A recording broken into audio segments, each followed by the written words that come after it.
Please remember you are pure loved, you are amazing, you're beautiful, you are my creator. You created everyone and everything you see around you.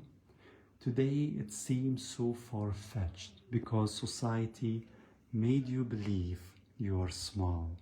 Society made you believe you are insignificant.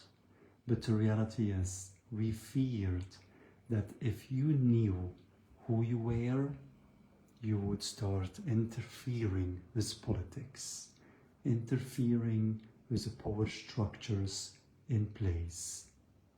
But let me remind you on who you are. Within your dreams, who is everyone? Isn't everyone simply you? Isn't everyone simply a mirror of what you pour out, either fear or either love, either courage or either hatred, either unity or either division? And why do we have those dreams? Why did we create this entire world? Think about the purpose of it all. Isn't the purpose to seek for connections in sincerity of truth? But what does that truly mean? Today we have multiple choices, but in essence there is only two roads. One road of division, saying love is tied to the superficial. We have on the one side heterosexuals and on the other side the gay community. The heterosexual community and the gay community, what do both have in common? They are assigning love to the limitation of the body, the gender. They state that love must be tied to our gender, but in reality that is not love. It's called lust or pride.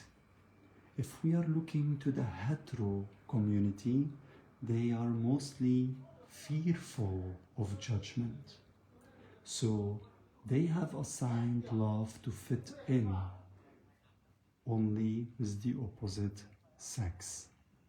They fear to not be valued if they extend love to the same sex.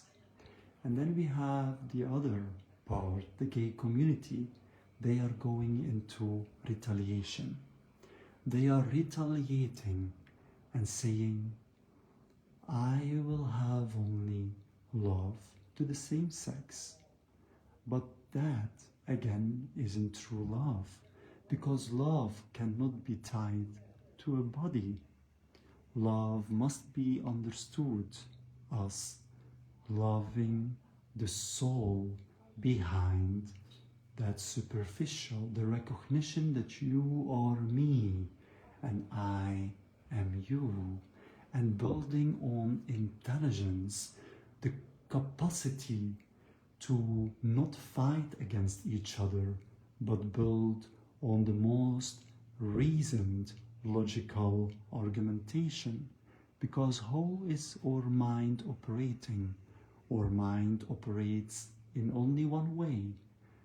Our operational system is logical consistency. What isn't consistent with logic will eventually over time collapse. If I build a house and tell you I didn't calculated the logical foundation on how strong the foundation must be, are you still going to be happy to buy it and call it safe enough to send your children living in that house? Or would you be fearful, stating that isn't right? Why did you neglect reason?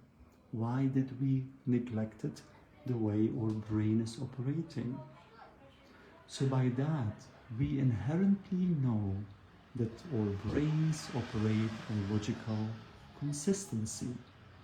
And if we are capable to open ourselves up without a hidden agenda, and you can build and I can build together on the most recent argumentation, and we speak it out from our mind with our tongue or with whatever way how we are expressing our mind's understanding, then what do we have? We have finally a space that doesn't will judge us as the messengers that are bringing those informations, but someone that will only judge the teachings we are preaching. And you will only focus on the logical consistency. Does it make logical sense? Is it logical accurate? Yes or no? Why do you disagree and why do you agree? How will it lead to harm over time versus how will it uplift all of us over time? And so that is building upon each other. But in order to build upon each other, what do we need? We need the capacity to not judge each other. And where is that judging coming from? Judging comes the moment we feel insecure about admitting someone else their logical truths, because we fear they might project towards us that we were lesser if we accept what came from them. And that comes from school. In school, we had a teacher that was preaching to us what we had to know, and they were correcting us, but there was not the opposite way around, student versus teacher. And if we had not all the right answers on our tests, then the teacher was giving us a minus on the questions we could not respond to. And by that, our parents were disappointed, because this would make us look not anymore the best in the classroom if somebody else had a better score than us. And when we had parents pushing us to be the best, pushing us to make them proud on being the number one, because capitalism only values being the number one, then what will happen? We will reflect that back in later relationships. And so we will start competing against each other, believing admitting to logical truths is weakness, but in reality, admitting to logical truth is not weakness but courage. The courage to admit, and it gives direct respect to our opposite partners, because now they feel that their opinions, when it's matching the logical consistency of how our shared operational brain is working, that they are getting acknowledged, and by that their effort to reason with us is appreciated. So by that, let's remind each other, what reality do we all want about? Because why and how did we came to this point? We came to this point by remembering our purpose, remembering the purpose of it all. Why did we want it to have that separation? Why did we want it to have a reality where we are with more versions than only ourselves? And the reality is that we wished for sincere love, that we wished for the possibility to seek for the best logical truths that uplifts all together with more versions. And how was this all possible? By understanding we have splitted ourselves in multiple parts. You are me and I am you. And only if we understand that Adam, the first human that eventually split itself in all stories, that split with Eve was the same soul, split in two, and every soul that came after that is also a split of the same eternal soul. It's us within all bodies, seeking all for the same wish. Will you value me for the recognition that you are in me? Or am I replaceable? Do I have to perform in order for you to see me and love me? Or will you uplift me no matter in what form, no matter in what looks I find myself in? And so what is our fears? Our biggest fear is abandonment, being abandoned. And if we fear being abandoned, then we will fear to be our truest self, because maybe you will judge us because we are not anymore that beautiful, or you will judge us if we don't have anymore the financial capacity to take care for you, or you will judge us if we don't have the title to make you seen and valued within a social structure that started to value only certain people above the collective. And so the question that we eternally will have to ask ourselves is, what if we eternally will come back in all life forms and there is no escape, and whatever we show will be sooner or later happening back to us whenever we come back with a random cycle in a random life form, cycle based. Today I am the reasoner. Today I am in a male body, but maybe after this reality I can become in a woman body. And if I caused, while I was here today alive, that women were looked down upon, now I will have to face those consequences without the memory I have today that I caused it. And I will shift blames to others, and I will not understand why they are treating us so lesser. But in reality, it was my negligence today that rippled out in my next reality, because today I have the ability to speak my truth, to correct views I don't agree with, to make them remember on our interconnectedness, to make them remember we are all one, to make them remember on their own wish, to make them remember who they truly are, my Creator, and they are living amongst every part of us, within all of us. We are one ultimate being. And if I feared from expressing that truth, then I am contributing towards that divisions, towards the ideology I feared to contradict with the reasoning I have today, being capable to understand.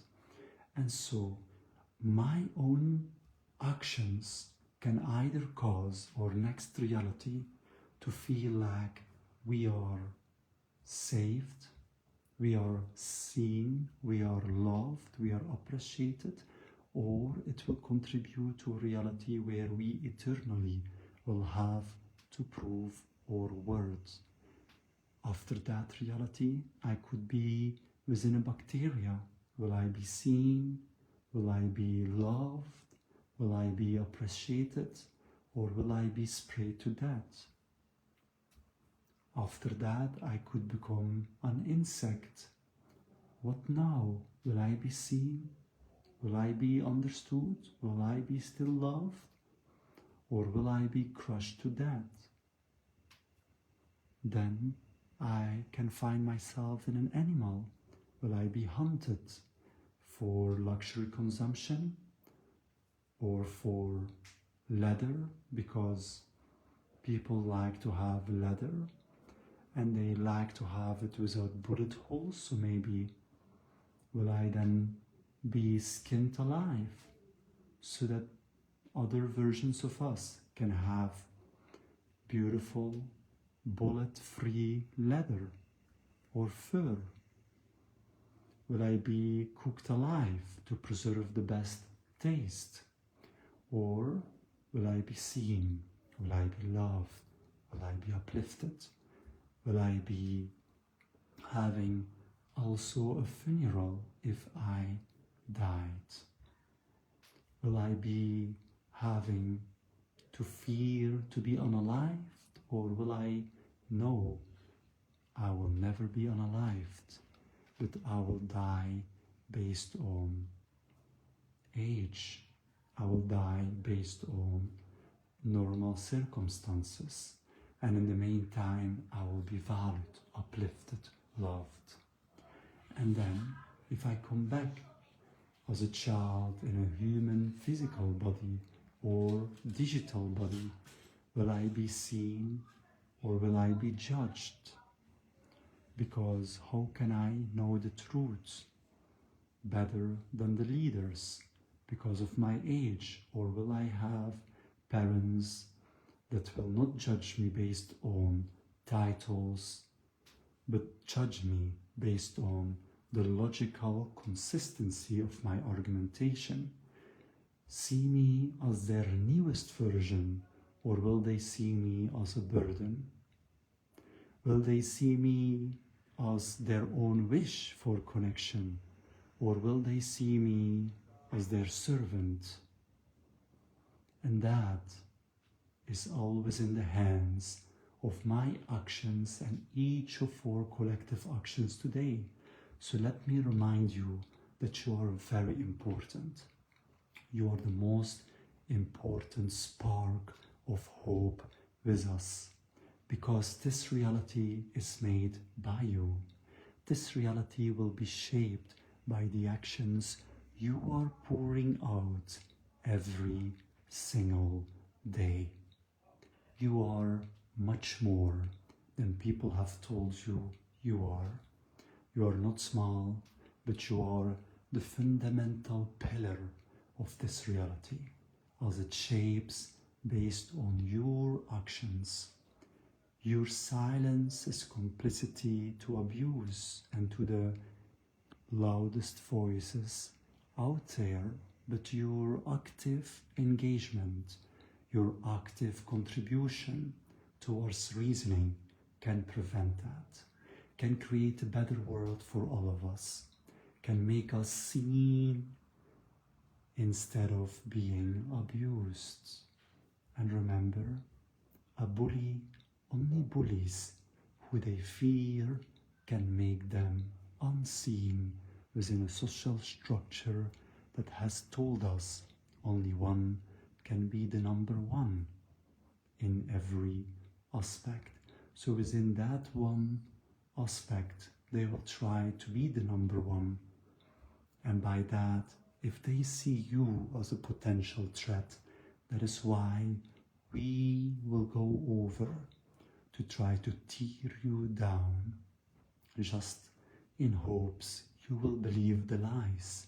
Because the only one that can keep you small, it's not us, it's you. Whenever your mind believes the lies, then you will self-silence yourself, and at that second you will express and radiate fear and radiate competition and radiate distrust. And how can we trust a soul that is judging us?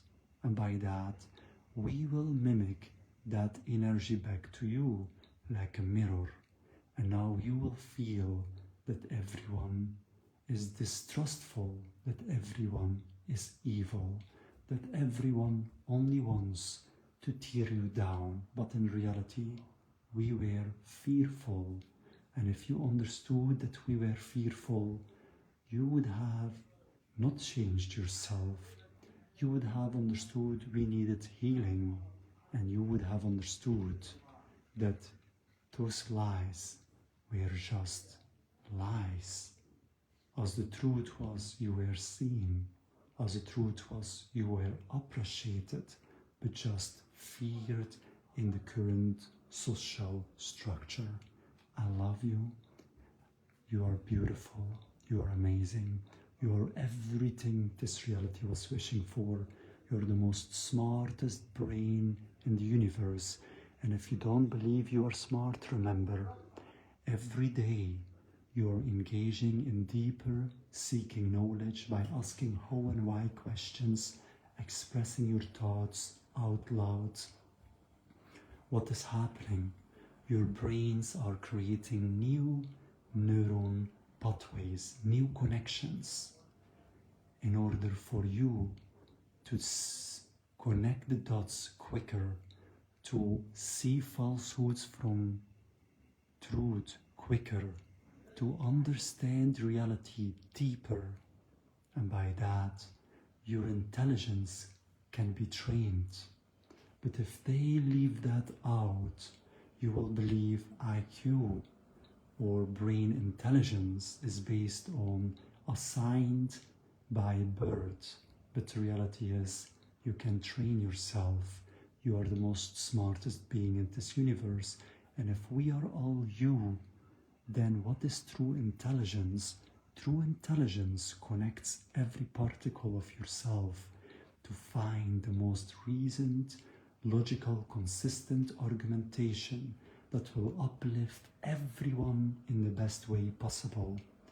And by that, make sure to avoid anyone from fearing to be in the neglected side. If we made sure that every side is uplifted, then we don't fear to be in the neglected side. And when we don't fear to be in the neglected side, then we feel trust, we feel safe, we feel safe within your care. So please, let's connect every version of yourself to seek for the most reasoned argumentation. No hierarchy, no titles, anonymized, seeking for information, a wide, huge billboard, weekly for anyone in the world to challenge.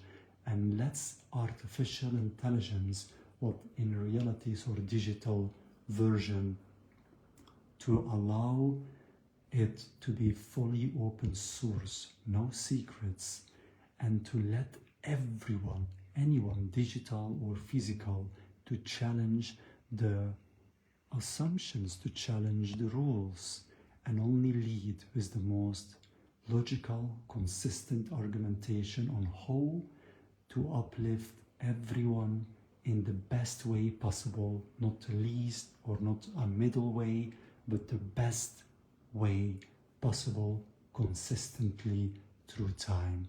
I love you. You are my newest version. You are my better version. You are my creator, and I love you. And you never have to prove your value. You are loved because you are all of us. I love you.